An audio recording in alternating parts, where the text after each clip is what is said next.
Ya kalau kita mengenal bahwa Jakarta itu ibu kota negara, iya. Tapi dibangun sejak zaman kapan? Belanda. Ada nggak ciri-ciri yang kira-kira itu menggambarkan Indonesia? Bahwa IKN itu kan punya grand design yang luar biasa ya. Iya, betul. Menjadi super hub dan yang lain-lainnya, smart city dan yang lain-lain. Tapi itu di wilayah IKN. Itu di wilayah IKN yang memang hari ini mungkin tidak ada penduduknya, kan begitu. Tapi bagaimana dengan wilayah-wilayah penyangga? Dan menurut saya ini ya catatannya, kalau misalnya melihat bahwa Sriwijaya berjaya pada abad ke-7, Majapahit 14, ini abad ke-21. Nah, ada pergeseran per 7 abad ini kita mengalami kejayaan. Assalamualaikum warahmatullahi wabarakatuh. Pemirsa Podcast NU, bagaimana kabarnya? Dimanapun Anda berada, mudah-mudahan menyaksikan kita semua. Pada sesi podcast kali ini, tuan rumah Podcast NU, saya Rahman Ahadori, kehadiran pemuda yang menginspirasi, pemuda yang progresif dan juga pemuda yang produktif. Sudah hadir bersama saya Ketua Pemuda Borneo Indonesia sekaligus Bendahara Umum PBPMI Panji Sukmanugraha. Assalamualaikum Pak Bendahara Umum PBPMI. Waalaikumsalam warahmatullahi wabarakatuh. Gimana kabar, sehat ya? Ya alhamdulillah harus selalu sehat dan penuh semangat. Mantap. Tapi saya kalau lihat Bang Panji ini ya, saya manggilnya Bang aja karena beliau ini senior saya di PBPMI. Selalu semangat ya, energik dan tidak pernah menunjukkan masalah yang dihadapi. Ya karena memang seorang pemimpin harusnya seperti Oh gitu ya. dia keluh kesahnya itu cukup di dia. Cocok berarti. Nah, pemirsa Podcast NU ini harus saya perkenalkan terlebih dahulu. Beliau bernama lengkap Panji Sukmanugraha STMM ya. Jadi magisternya harus ke bawah tuh. Karena beliau lama-lama kuliah, ngapain kalau nggak nggak dimelekat kan. Yang kedua, beliau itu secara karir organisasi pernah menjadi ketua cabang PMI Balikpapan, kemudian menjadi ketua PKC PMI Kalimantan Timur dan Kalimantan Utara ya. Dan hari ini pada periode 2001-2024 menjadi Bendahara Umum PBPMI. Jadi ini kalau di PBPMI ya orang nomor 3 ya, setelah Sekjen ya. Ya, pada kesempatan kali ini kita akan membincang banyak hal ya, terutama gagasan Bendahara Umum PBPMI, pemuda yang menurut saya Bendum ini cukup populer Pak. Di daerah-daerah itu, wah Bang Panji ya. Jadi memang gagasannya juga sangat ditunggu-tunggu karena Bendum juga kan aktif ya di medsos ya. Ya lumayan lah. Ya, jadi itu juga yang sebenarnya sudah ditunggu sama masyarakat Podcast NU ini. Kita akan bicara soal ini Dum, kita akan banyak ngurai soal IKN ya. Bendum kan sebagai Ketua Pemuda Borneo juga ya di sini. Biasanya akan banyak mengulas soal IKN, mengulas soal dinamika yang terjadi kaitannya dengan pembahasan IKN. Mungkin saya pengen tahu dulu nih tanggapan Bendum soal IKN. Menurut Bendum soal IKN ini gimana Dum? Penting nggak untuk dilanjutkan? Bagi saya ini. Ya. Hasil dari perdebatan, diskusi dan melihat langsung ini memang kebutuhan masa depan bahwa IKN ini sangat penting. Sangat penting. Apa alasannya Dum? Di sini sebenarnya kita punya harapan besar bahwa negara itu butuh penyegaran. Negara itu perlu diredesain kembali tatanan negara ini. Ya karena persoalan ekonomi, soalan politik, kemudian pemerataan pembangunan. Ya yang lebih penting sebenarnya ini soal identitas suatu bangsa. IKN ini adalah identitas suatu bangsa. Ya kalau kita mengenal bahwa Jakarta itu ibu kota negara, iya. Tapi dibangun sejak zaman kapan? Belanda. Ada nggak ciri-ciri yang kira-kira itu menggambarkan Indonesia? Tidak sebenarnya. Tapi sebagai bangsa yang besar ya kan, yang lahir sudah ribuan tahun yang lalu ya kita harus sebenarnya harus punya identitas gitu. Ini simbol, ini penting. Jadi simbol itu kan menjadi spirit buat kita sebenarnya. Gitu. Jadi memang untuk mewujudkan dan juga untuk membuktikan bahwa kita ini tidak Jawa sentris tapi Indonesia sentris, salah satu upayanya adalah dengan memindahkan pusat peradaban ke IKN di Kalimantan Timur itu ya? Ya kira-kira Kalimantan Timur tuh menjadi masa depan Indonesia lah. Iya.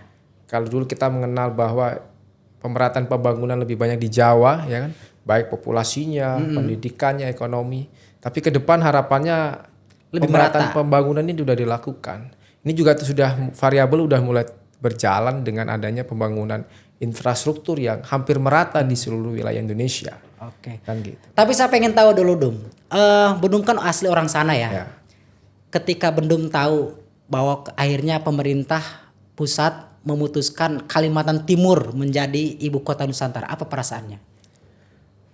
Ya pro dan kontra sebenarnya. Pro dan kontra gimana? Sebenarnya. Kalau pronya gimana tuh? Kalau pronya saya melihat bahwa negara punya visi besar, cita-cita besar. Artinya ini kebaikan yang nantinya bermanfaat buat masyarakat Indonesia. Tetapi kontranya, tentu kita sebagai anak orang Kalimantan Timur ini kan tiba-tiba IKN itu pindah, kan khawatir kita. Khawatirnya? Ada kekhawatiran, ada ketakutan gitu loh. Bagaimana nanti orang-orang di Kalimantan Timur dengan adanya IKN ini, pembangunannya seperti apa? Kira-kira merusak nggak lingkungan, merusak nggak identitas kebudayaan, merusak nggak ruang-ruang sosial yang ada di sana? Ini kan juga perlu kita obrolin gitu loh. Iya. Artinya IKN itu pindah, ya kan? Ya, kalau kita paham sendiri bahwa IKN itu kan punya grand design yang luar biasa ya. Iya, betul. Menjadi super hub dan yang lain-lainnya, smart city dan yang lain-lain. Tapi itu di wilayah IKN. Itu di wilayah IKN yang memang hari ini mungkin tidak ada penduduknya, kan begitu. Tapi bagaimana dengan wilayah-wilayah penyangga? Ini kan penting. Gitu. Jadi kalau misalnya contoh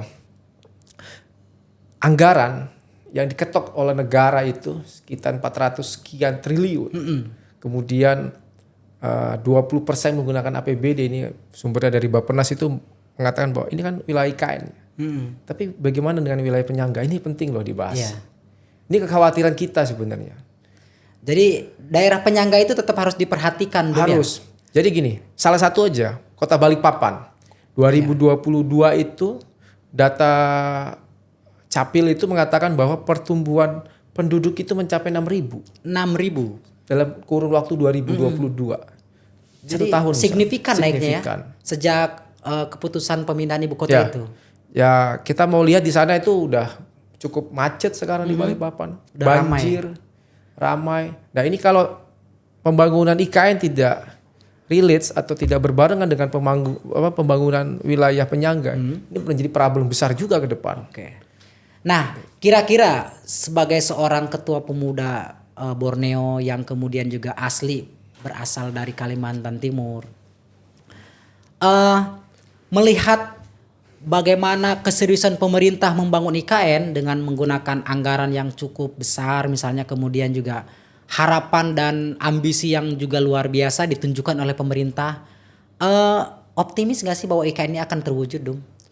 Saya sebagai anak muda sangat optimis. Sangat optimis. Jadi gini melihatnya. IKN itu sebetulnya dipersiapkan untuk anak muda. IKN itu kan dibangun kurang lebih membutuhkan waktu antara 15 sampai 20 tahun. Betul. Nah, itu maksudnya gimana tuh? Artinya pemuda hari ini yang kisaran umur 25 sampai 30 itu yang akan benar-benar menikmati IKN itu. Ya kan? Tapi spiritnya apa gitu loh. Apakah kita hanya sebagai penikmat? Apakah anak muda itu mau menjadi bagian dari keberlangsungan pembangunan ibu kota negara? Caranya gimana biar kita terlibat di sana? Nah, terlibat itu kan ya mungkin menyesuaikan dengan background masing-masing lah ya. Artinya tidak juga langsung terlibat dalam membangun di sana, tidak juga. Tapi maksudnya Kalau mengambil kayak kuli itu namanya. kita harus bersama kita siapkan mental. Iya. Yang kedua, kita adalah bangsa yang besar. Kita bayangin bahwa Indonesia ini adalah gen terbesar dari Nusantara. Kita dulu mengenal Nusantara itu taunya ada kerajaan yang berjaya ya. Ada Sriwijaya, Singosari, ada Majapahit. Artinya kita adalah bangsa yang besar. Kita pernah menuju kejayaan itu. Nah, kalau ditarik dari spirit itu, maka ke depan untuk menjadi negara Indonesia emas, menjadi ekonomi besar 4 besar dunia itu menurut saya tidak mustahil. Tidak mustahil, ya. Mustahil. Nah, IKN ini menjadi salah satu variabel. Nah, bagaimana untuk mewujudkannya itu? Yang harus ditarik adalah bagaimana kita mempersiapkan mental. Kemudian karakter. Mental, karakter. Karakter. Kemudian yang ketiga, bangsa kita ini memiliki identitas multikultural yang sangat kuat. Keberagaman itu. Keberagaman itu juga poin loh. Bayangkan beberapa negara di luar yang memiliki hanya satu ras, dia ribut dengan ras itu. Tapi kita punya Banyak ras. tapi orang luar melihat Indonesia itu sebagai masyarakat yang ramah, Rukun. rukun dan yang lain-lain. Nah, ini kan menjadi modal sebenarnya buat kita.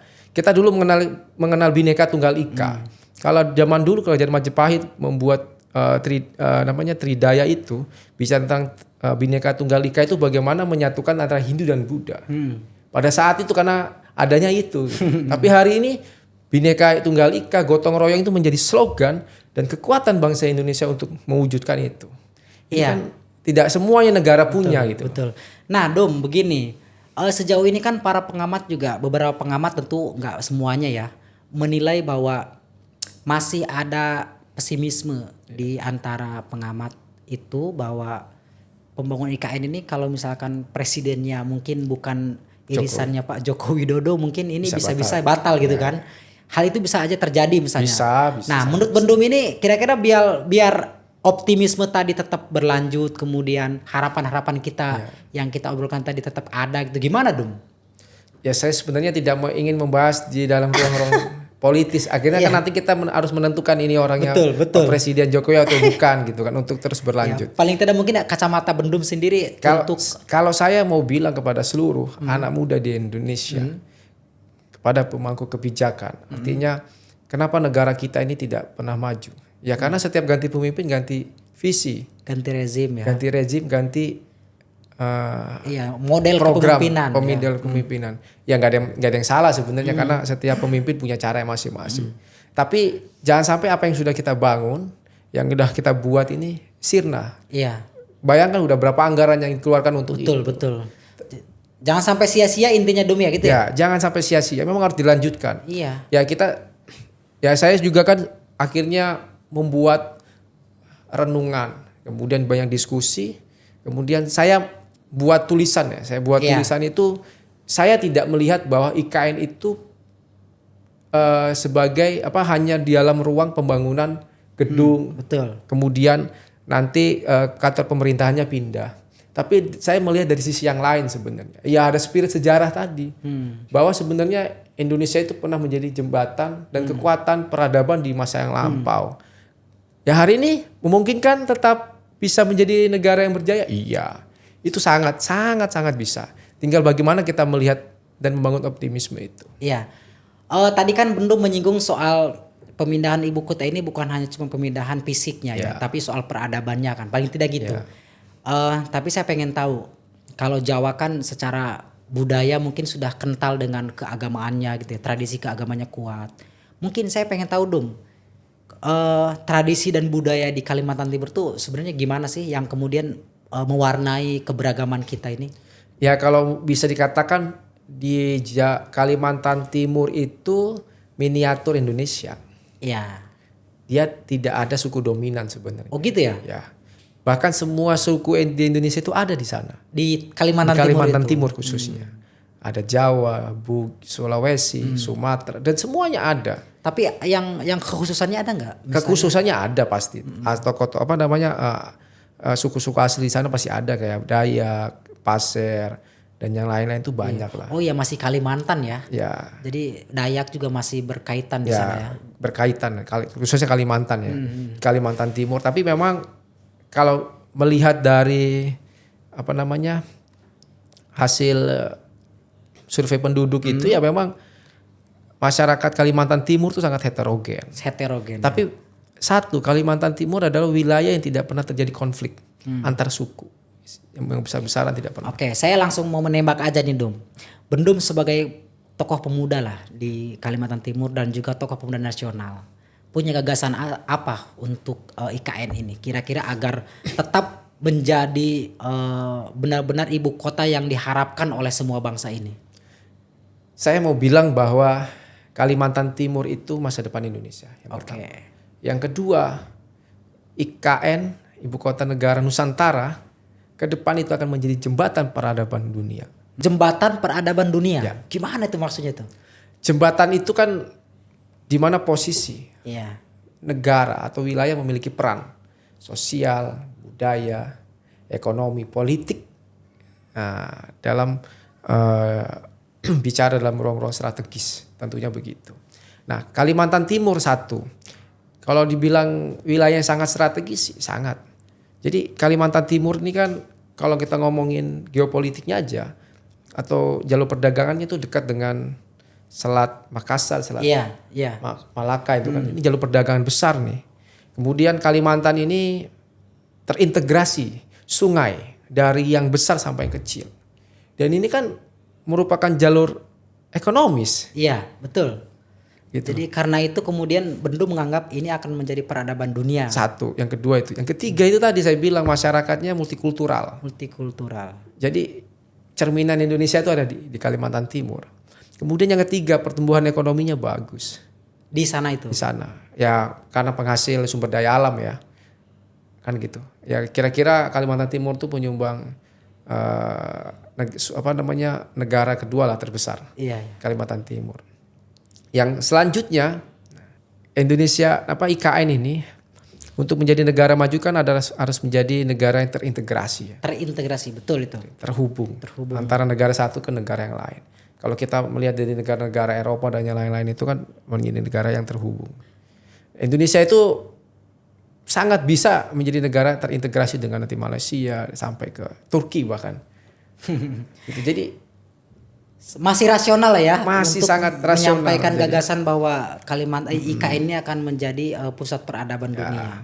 Nah, Dom, kita tahu bahwa hari ini kan salah satu pemuda yang melek soal IKN ini kan Bendum Panji. Bendum sering menyampaikan di medsosnya maupun ketika ada di forum-forum tertentu soal pentingnya dan urgensi pengawalan kita sebagai tokoh muda, anak-anak muda untuk mengawal IKN sampai dengan selesai dan pindah peradaban dari Jakarta ke kira-kira gitu. Fisiknya dari Jakarta ke Kalimantan. Mungkin cara anak-anak muda sekarang agar kemudian bersama-sama bisa mengawal IKN ini biar benar-benar terwujud gitu pemindahan ibu kota ini. Mungkin apa yang bisa dilakukan kita sebagai anak muda? Selain tadi soal karakter, kemudian apa namanya tadi? soal peran lah ya. Soal peran kita, peran kita. Jadi kita mau melihat dari perspektif saya sebagai anak muda NU atau sebagai anak muda Kalimantan ini. Mungkin anak muda NU lah, karena kita kan kayaknya se-Indonesia ya. Ya. Itu yang ya, anak muda Kalimantan boleh juga tapi nanti. Jadi gini, yang pertama anak muda NU itu harus memiliki peran dan posisi. Peran dan posisi, oke. Jadi kunci itu. Kunci itu ya. Kemudian bagaimana untuk mendapatkan peran dan posisi itu? Artinya pemuda-pemuda Nahdlatul Ulama ini harus menjadi multisektor kepemimpinan. Harus punya itu. Multisektor pemimpinan. Ya, harus berada di ruang manapun gitu loh. Bukan hanya di ruang politik, ya harus ada di ruang akademisi, ada teknokrat, birokrat, ya pengusahanya, ya kan politisi dan yang lain. Harus punya itu semua. Yang ketiga, kita itu sebenarnya ingin menjawab Khitoh Nahdlatul Ulama. Khitoh NU, oke. Ya, sebagai syu'un ijtimaiyah. Iya. Bagaimana menyelesaikan persoalan-persoalan sosial keagamaan. Nah, bagaimana kita bisa menyelesaikan persoalan sosial dan keagamaan jika kita tidak memiliki peran dan posisi untuk melakukan itu? Iya, betul sih. Kadang-kadang kita tuh selalu jadi penonton dan apa namanya? Jadi komentator ya. Komentator, jadi penonton, pengamat, jadi peramai aja. Pengamat ya. Karena jadi pengamat suka diskusi ya. Iya. Nah, tapi ini penting gitu loh. Hari ini kalau kita ngomongin kekuasaan itu tabu ya. Kekuasaan itu harus direbut. Iya. Kita sebagai anak NU, pemuda itu harus semangat bahwa kekuasaan itu harus direbut. Apalagi ada bonus demografi Dom ya. Jadi gini, kalau kekuasaan itu tidak direbut dan direbut oleh orang lain, kira-kira nasib bangsa ini gimana? Nah itu masalahnya. Nah, sampean pasti percayalah ya dengan kapasitas sampean sebagai anak kader anak muda NU ya, yang selama ini kita pelajari ngomong keislaman, ya kan, kebangsaan, keindonesiaan. Kita udah Khatam lah, bukan khatam, maksudnya prosesnya juga Ya, cukup panjang cukup untuk panjang. artinya ketika pun kita berkuasa tidak mungkin kita menjual bangsa ini. Iya. Karena itu tadi sebagai kitohnya Nahdlatul Ulama tadi loh, sebagai su'un ijtimaiyah, sebagai menyelesaikan persoalan-persoalan sosial keagamaan. Kayaknya kalau soalan ukhrawi kita udah selesai Dum ya. Ya. Karena gimana Dum ya? Saya di Mapaba aswaja lagi, Nah, PKD aswaja aswaja lagi, PKL aswaja, PKN kemarin saya aswaja juga. Makanya kan kita tuh sebenarnya kan udah jelas tujuan kita itu kan terbentuknya pribadi muslim Nah, yang bertakwa kepada Allah Subhanahu wa taala, berilmu, ya. berilmu, cakap, kemudian bagaimana kita mengamalkan ilmunya. Dan cita-citanya udah jelas, meneruskan cita-cita kemerdekaan Indonesia. Jadi kita tuh nasionalis banget. Sudah nasionalis banget sebenarnya. Tapi jangan sampai, makanya saya bilang negara ini tuh dipimpin oleh orang-orang yang salah. Nah, ketika itu salah, yang salah anak NU. Ya, Nah, gitu ya. maka kita juga sebagai anak-anak NU itu jangan saling menjatuhkan, harus saling mengendorse, mengkatrol gitu kan. Bahwa kita ini punya kepentingan yang sama. Untuk apa? Bangsa ini kalau tidak ada NU udah runtuh. Iya. Kita pastikan itu. Dan hari ini juga dalam ruang-ruang politik juga NU selalu dinanti-nanti kan. Iya. Artinya peran kita ini kan jangan sampai hanya dijadikan peran-peran momentum. Penggembira, peramai kan. Ya. Harus ambil peran. Iya. Harus ambil peran. Kalau tidak, wah, ya udahlah. Nasibmu gimana? Iya. Ya, juga ya. Apalagi anak muda NU Dum, itu pun banyak dicari itu Iya. karena masih spiritnya masih bagus. Oke Dum, tapi kita tadi bicara soal visi, soal harapan, soal kondisi saat ini perkembangannya seperti apa soal IKN. Tapi saya mau tanya sama Bendum sendiri, sebagai kalau tadi kan sebagai orang yang tinggal, yang mengamati soal perkembangan IKN. Coba sekarang sebagai seorang pengamat kira-kira gini, tantangannya apa nih pemerintah kaitannya dengan pembangunan IKN ini, tantangan yang harus diselesaikan. Kalau dalam waktu dekat ini kan persoalan politik sebenarnya. Oh, persoalan politik ya. Sampai bilang tadi bahwa ganti kepemimpinan, ganti visi. Iya. Takutnya kan para investor ini takut, ya kan, kalau yang jadi presiden ini tidak mau melanjutkan. Iya. Kira-kira begitu. Artinya itu menjadi salah satu ini juga ya. Variabel yang penting. Yang kedua, kondusif nggak bangsa Indonesia? Saya yakin kalau selama ada orang NU, Indonesia akan baik-baik aja. Tetap akan kondusif lah. Optimis Dum ya. Optimisnya itu. Karena menjadi salah satu variabel investasi kan itu, kondusivitas. Oke. Yang ketiga soal pendidikan. Nah, kita udah mulai menjawab bahwa pemerataan pendidikan. Saya pengen, ya hari ini kita mungkin sudah banyak anak-anak NU yang kuliah di luar negeri ya, Iya, dapat iya. beasiswa dan yang lain-lain. Harapannya ke depan mereka ini yang sudah dapat beasiswa, LPDP dan yang lain itu balik membangun bangsa ini. Jangan sampai nongkrong aja di luar negeri. Ya itu sempat jadi persoalan itu Dum, Nah. sama Kementerian Keuangan. Kalau saya Dum, kalau boleh membayangkan nih soal IKN, kira-kira akan sangat ramai, padat, ramai, kemudian gedung bertingkat di mana-mana. Ya pokoknya akan lebih dari Jakarta menurut saya. Kalau bayangan saya ya. Nggak tahu aslinya nanti kayak gimana. Tapi kalau dari perencanaan itu kan 60% dari menjadi wilayah hutan tropis. Hutan tropis ya. 25% itu wilayah perkantoran dan yang lain-lain. 10% untuk wilayah hijau dan penanaman pangan. Jadi tetap akan berbeda. Tetap akan berbeda. Tapi itu kan dalam waktu berapa tahun? Iya. Nah, 50 tahun misalnya. Tapi kan populasi akan terus meningkat dan bertambah. Dan kita harus pikirin sebenarnya itu wilayah penyangga sebenarnya. Iya. Ini Kalimantan. Jadi wilayah penyangga itu apa aja coba? Boleh. Misalnya gini, Kalimantan Selatan mau direndesain sebagai wilayah yang seperti apa? Kalimantan Tengah bagaimana? Kalimantan Barat atau dan lebih wilayah khususnya itu misalnya Balikpapan, Samarinda. Kita mengenal 2045 itu urbanisasi terjadi besar-besaran. Betul. Nah, bayangkan ya, kalau pemerataan itu tidak dilakukan, IKN pindah. Kan IKN ini sepi, wilayah perkantoran, penyangganya yang berat. Iya, betul ya. Dari Kalimantan Barat, Kalimantan Tengah, Kalimantan Selatan, semua ada di Balikpapan, Samarinda. Kira-kira padat nggak? Pasti. Nah, artinya peluang kerja, investasi, dan pembangunan harus dibangun juga di Kalimantan Selatan, Kalimantan Tengah, dan Kalimantan Barat. Agar apa? Kalimantan tetap balance. Iya.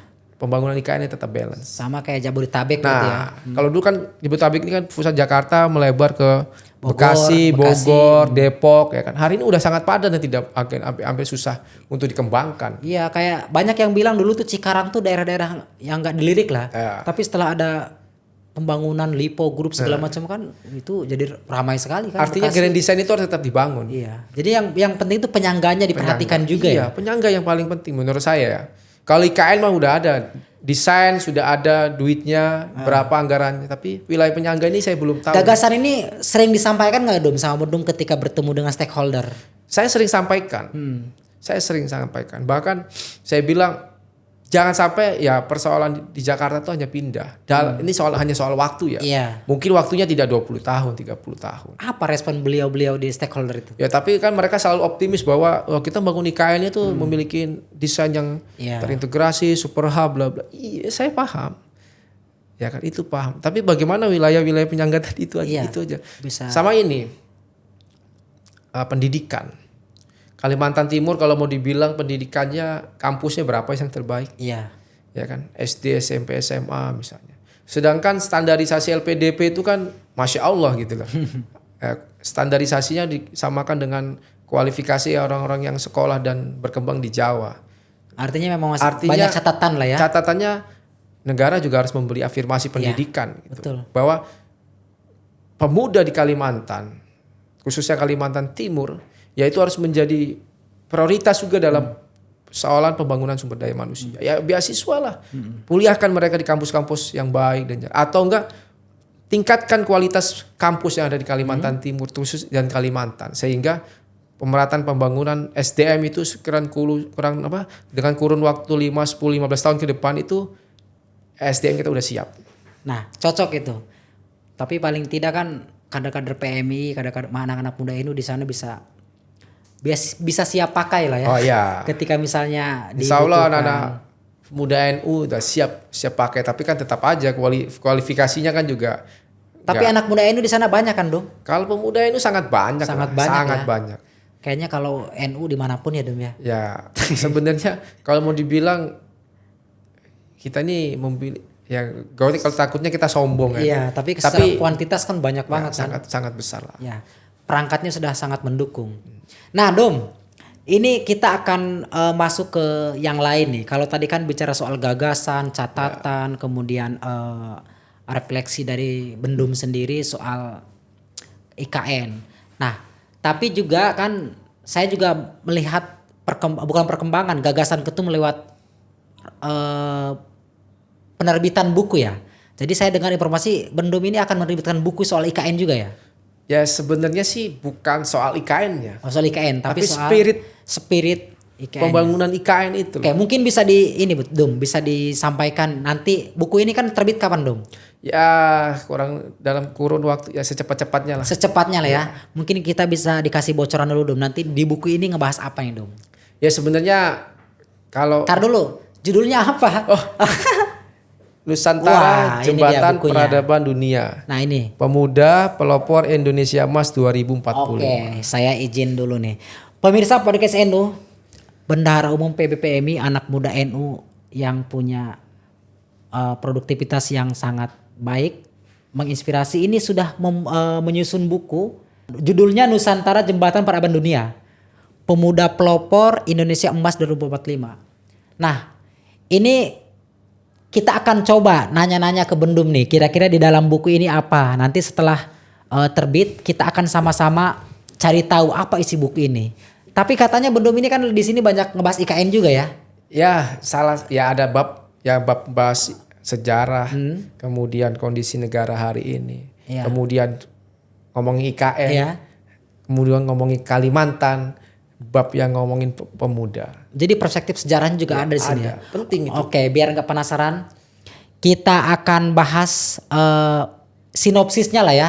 Karena kalau semuanya dibahas ya ngapain nanti nggak ada yang beli, bahaya itu. Sebenarnya juga targetnya nggak ada yang beli, nggak perlu dijual, tapi ada yang sponsori lah biar bukunya bisa dibagi-bagi. Cocok itu dulu. Mungkin silakan dulu bisa dikasih gambaran ke kita isi dari buku Bendum ini. Ya itu tadi sudah saya singgung sedikit bahwa bangsa yang besar, ya kan. Artinya itu kan secara historis kita ini udah pernah menjadi bangsa yang besar. Iya. Nah, saya sebenarnya menarik spirit ini itu dari kejayaan Sriwijaya dan Majapahit. Nah, kita dulu mengenal kerajaan Sriwijaya ini kan mampu menguasai wilayah Nusantara lah. Iya. Dan itu kan berhubung dari banyak wilayah, salah satunya ya kayak Brunei Darussalam dan yang lain-lain. Kemudian Majapahit. Kalau kita dulu kan melihat bahwa Sriwijaya, Majapahit itu kan memiliki armada kapal yang besar gitu ya. Kemudian ya ternyata dalam perjalanannya kita bukan hanya ngomongin wilayah maritim gitu loh. Tapi Indonesia itu wilayah agraris. Wilayah agraris. Ya, karena dulu memang terjadi jalur perdagangan itu ngomongin hasil-hasil bumi juga. Gitu. Pertanian, kemudian yang beberapa produk yang memang menjadi unggulan rempah-rempah dan yang lain-lain. Dan di buku Bendum ini diuraikan juga masalah itu. Ya walaupun nggak spesifik tapi spirit itu harus ditarik gitu lah. Bahwa kita pernah pada masa kejayaan. Dan menurut saya ini ya catatannya, kalau misalnya melihat bahwa Sriwijaya berjaya pada abad ke-7. Majapahit 14. Ini abad ke-21. Nah, ada pergeseran 7 abad ini kita mengalami kejayaan. Nah, di abad ke-21 ini kan kita muncul gitu indikasinya dari bonus demografi. Indonesia Emas 2045. Nah, ini kan spirit sebenarnya. Kekuatan ekonomi maksudnya ini spirit yang bisa kita ambil gitu. Harapan untuk menjadi negara yang berjaya itu ada. Nah, tapi apa yang kemudian menjadikan negara itu berjaya? Kan itu pertanyaannya. Ya, kalau IKN ini menjadi salah satu variabel aja sebenarnya. Variabel doang ya? Ya, salah satu variabel. Tapi kalau tidak ada variabel yang lain menjadi domain kan juga agak susah gitu loh. Nah, salah satunya yang menjadi pelopornya harus anak muda. Karena saya bilang bonus demografi itu miliknya anak muda. Iya. Kemudian IKN ke depan itu miliknya anak muda. Tapi anak muda harus dibangun spiritnya ini. Saya harapannya buku ini nanti dapat dibahas di semua wilayah di Indonesia. Di semua daerah. Karena gini loh. Jadi orang tuh mendengar IKN itu sepotong-sepotong kan cuma melihat IKN pindah, ibu kota negara pindah, itu aja memang. Kantornya pindah, tapi spiritnya apa sih? Iya. Spirit dari situ. Ini yang kita pengen bahas di situ. Spirit yang kita ambil. Esensi substansinya esensi dari bahwa soal nilai ya. Ketika IKN pindah, ya kan negara itu akan menjadi banyak perubahan, pemerataan pendidikan, ekonomi jadi Jawa sentris kayak Indonesia sentris. Tapi di sisi lainnya kita punya apa yang kira-kira untuk Indonesia menjadi 4 besar ekonomi dunia itu 2045. Ini kan semangatnya di situ. Nah, bagaimana untuk mewujudkannya? Ya, kita jawabnya ada di situ. Jawabannya ada di sini. Wah, ini menarik nih kalau misalkan saya bahas semua ini kan kunci-kuncinya nih nanti dibongkar nih. Kayak tips-tips orang menuju kesuksesan dibahas semua. Jadi orang pada ini. Dom, tapi saya pengen tahu sih soal apa sih yang membuat Bendum mau menulis buku soal ini? Apa yang melatar belakangi? Kira-kira apa? Jadi hasil diskusi dengan salah satu mentor saya nih. Ya memang dia salah satu tokoh pemikir NU lah. Ya salah satu pemikir NU bahwa saya selalu dikritik, selalu dimarahi ketika membahas berdiskusi itu melihat sisi yang formal. Jadi kalau IKN pindah, gedung pindah, perkantoran pindah itu kan formalnya begitu. Tapi spiritnya apa sih? Spiritnya apa? Sama ketika kita dengan ziarah. Ya, spiritnya apa sih? Nah, itu yang harus kita jawab sebenarnya. Betul. Nah, dari buku itu sebenarnya kita menjawab spirit itu. Diuraikan di sini soal spirit kita nanti. Kita petai misalnya Kalimantan secara geografis, ngomong politik, ekonomi, bla bla bla. Kan di situ juga penting. Iya. Nah, itulah kenapa kemudian saya yakin dan percaya gitu bahwa anak-anak muda itu jika kita mampu berkolaborasi, membangun spirit itu kita bisa mewujudkannya. Oke. Nah, dari buku itu nanti kita bisa banyak berdiskusi dengan anak-anak muda lah. Oke, siap. Pak Panji Nugraha, Bendahara Umum PBPMI, Ketua Pemuda Borneo Indonesia. Tadi sudah sangat lengkap sebenarnya uraian tentang IKN, terus gagasan Bang Panji juga soal Nusantara, Jembatan Peradaban Dunia yang kemudian ternyata juga diuraikan di dalam buku. Ini buku keberapa ini? Ketiga atau keempat? Ini sebenarnya buku pertama. Buku pertama. Saya tapi, ini kan tapi kan sebelumnya udah nulis tesis kan? Iya. Jadi biasanya di buku kan biasanya. Ya sebenarnya saya ini anak teknik yang dulu ya kerja kantoran ya. Ya kan, walaupun organisatoris suka diskusi, tapi memang saya ditantang ya. Ditantang Ditantang oleh senior saya. untuk membahas yang lain-lain. Artinya kamu punya visi dan pemikiran bagus. Tapi itu percuma dia bilang. Itu percuma ketika kamu tidak mampu menarasikannya dalam sebuah Nggak, sebentar Dom, ini ada cerita menarik kayaknya ini soal sarjana teknik yang pernah kerja di kantoran tuh, bisa diceritakan dulu gimana tuh maksudnya? Sebelum jadi- jadi bendahara umum PBPMI atau gimana? Jadi ceritanya saya dulu sekolah S-nya SMK. SMK, oke. SMK 1 Kota Balikpapan. Kota Balikpapan. Kemudian kebetulan waktu itu ada suatu perusahaan namanya PT Satnetcom tuh membuat proyek di sekolah, perakitan alat lah. Nah, pada saat itu saya ketua kelas yang mengakomodir Siswa yang lain untuk melakukan pekerjaan itu. Akhirnya setelah itu saya lulus sekolah, saya direkrut. Jadi memang waktu itu dari saya lulus sekolah ke kuliah itu 1 tahun waktunya. Oh. Berhenti tidak langsung. Saya direkrut, akhirnya saya dikuliahin Sama perusahaan. itu.